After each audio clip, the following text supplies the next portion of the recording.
መሰረታዊና ወሳኝ የሆኑ ነጥቦች ላይ የጋራ የሆነ ጉዳይ ይዘን ወጥተን አንድ አይነት ወጥ እንደሆን ይፈልጋል። በተለይ አሁን ተማሪ እናጓጉዛለን።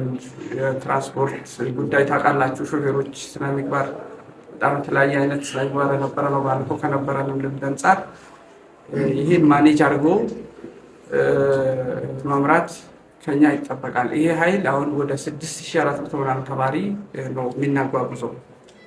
ስለዚህ እነዚህ ተማሪዎች ደግሞ ከቤት ወጥቶ ማያውቁ ናቸው። ብዙዎቹ በጣም ብዙ ሳይኮሎጂካል ረብሻ ይፈጠራል ልጆች ላይ። ወደዚህ ከመጓጓዛቸው በፊት የምንሰራቸው ስራዎች አሉ። አሁን እየተሰሩ ያሉ የሳይኮሎጂካል ግንባታ አለ። እዚህ ሲመጡ የተከለከሉ የተፈቀዱ ጉዳዮች አሉ። የተከለከሉ ጉዳዮች በደንብ እንድትረዱና እንድታዳምጡ የምንፈልገው የተከለከሉ ጉዳዮች ተማሪ ይዞ ሲመጣ በምንም ተአምር ከግቢ አልፎ አይገባም። ፌደራል ፖሊስ ነው የሚፈትሸው፣ ወይም አሁን የአድማ በታኝ ነው ምናምን የሚባል ፌደራል ፖሊስ ከፌደራል ፖሊስ ቀጥታ እንትን ይመጣል። የኛ ፖሊሶችም አሉ። የኢቪን ልብስ ላይ ካቸብናሉ የዛሬ 3 ዓመት ከልብስ ሞባይል ሰፍተው የመጡ ልጆች ሁሉ ይዛሉ። አንዲት ነገር ሳይቀር ስለሚፈተሽ የሆነ ነገር ሲያዙ ተማሪዎቹ የሚረበሹትን ቢታዩ ወይኔ ባልሰራሁ ነው የሚባለው። ተማሪዎቹ ላይ ተማሪዎቹ ገና ፖሊስ ሲይዝ ሌላ እንትን ውስጥ ነው የሚገቡት። ስለዚህ እያንዳንዱ ነገር የተከለከሉ ነገሮችን እዛው ወረዳ ላይ ጨርሰን ወደዚህ ብናመጣው እነዚህ ተማሪዎች ይዞ የሚመጡ ነገር እነሱን ይረብሻቸዋል እንጂ ምንም የሚጠቅማቸው ነገር የለም። ይሄን ደግሞ በአግባቡ ኃላፊነት ያለመወጣት ዳይሬክት ኢምፓክቱ በልጆቹ ላይ ስለሆነ ይሄን በጣም በጥንቃቄ እንዲሰራ እንፈልጋለን። ሁለተኛ ተማሪዎችን ዲቴል ኦሪየንቴሽን ይሰጣል።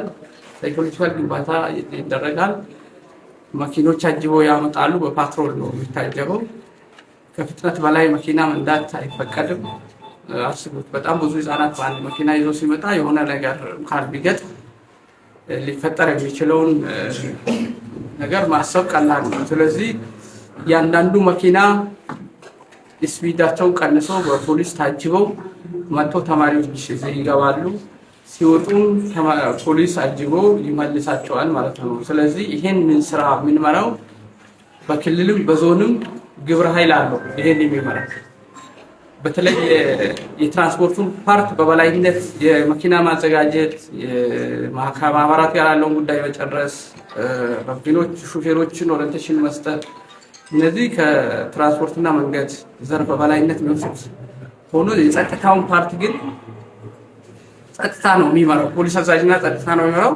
በክልላችን ደግሞ የአጠቃላይ ነባራዊ ሁኔታ አሁን ያዞን ሰላም ቢሆንም አሁን ሀገራዊ ነባራዊ ሁኔታ ክልላዊ ነባራዊ ሁኔታ ሰነድ ላይ የተዘጋጀ ጽሁፍ አለ። ይሄን መነሻ ተደርጎ ይቀርባል። እዚህ ዙሪያ ላይ ውይይት አድርገን ሊገጥመን የሚችሉ ስጋቶች ካለ በዝርዝር ተነስቶ ውይይት ተደርጎ ምንም ኮሽታ ሳይኖር ተማሪዎች ሳይረበሹ ምንም አደጋ ሳይገጥም ምንም ተማሪዎች መንገድ ላይ መጉላላት ሳይገጥማቸው በሰላም መጥቶ ተፈትነው 12 ዓመት ያለፉትን ልፋታቸውን በተዘጋጁት ልክ ውጤት ሃርቨስት እንዲያደርጉ እንፈልጋለን። እናንተም ትፈልጋላችሁ። ይሄን ደግሞ ለማድረግ ስራዎችን መስራት ግድ ነውና ዋና ዓላማ ይሄ ነው።